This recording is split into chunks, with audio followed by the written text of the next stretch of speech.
Welcome to Writing Lab. When teachers and writers talk about strong word choice in your writing, what they mean is that your words should be as engaging and meaningful as possible. And using strong, active, interesting verbs can boost the quality of your word choice like nothing else. Luckily, the English language boasts a plethora of fantastic verbs. Distinguish, isolate, characterize, substantiate, generate, vindicate. Unfortunately, even with so many awesome verbs to choose from, more often than not, we end up using the same boring verb. Do you want to guess which verb shows up more often than any other in our writing? Conjugate, accelerate, pluralize, be. Really? That's what you're going to go with? That's right, be. You might be surprised because you probably don't think that you use the word be very often in your writing, but you use the conjugations of be all the time. Is, am, are, was, were, been, being. If you look at a list of the most common words in the English language, the word be shows up as number 7, but it's by far the most common verb. In fact, you have to go down to the 24th most common word in the English language to find a verb that isn't a version of be. The fact that be verbs are so common tells us two things.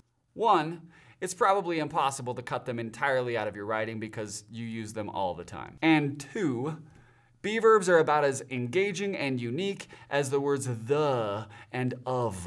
In other words, not very engaging or unique at all. As you're looking at examples of writing and you notice some be verbs, pay attention to how they affect the overall quality of the writing. Let's check out an example. One key to being a successful college student is that they are good at managing their own time and are productive workers. This key is a benefit because it is helpful in guarding students from being distracted like so many other students are. Sorry, were you still reading? I totally fell asleep there. Just look at all those be verbs. For the record, I feel like I need to pause for a moment of enunciation. I'm saying be verbs, not beavers. Beavers are in fact lovely animals. And if you should find a beaver in your essay, there's no reason why you should attempt to cut it out. That would just be inhumane.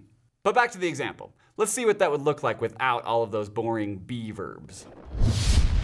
Successful college students manage their time effectively and work productively. This key to success guards students from distractions that drag their classmates down. What did you notice? First of all, we went from 44 words to 23 words without losing any meaning. That means our sentences get to the point quicker and we can avoid putting our reader to sleep. But more importantly, look at the strong active verbs we used in the revised version.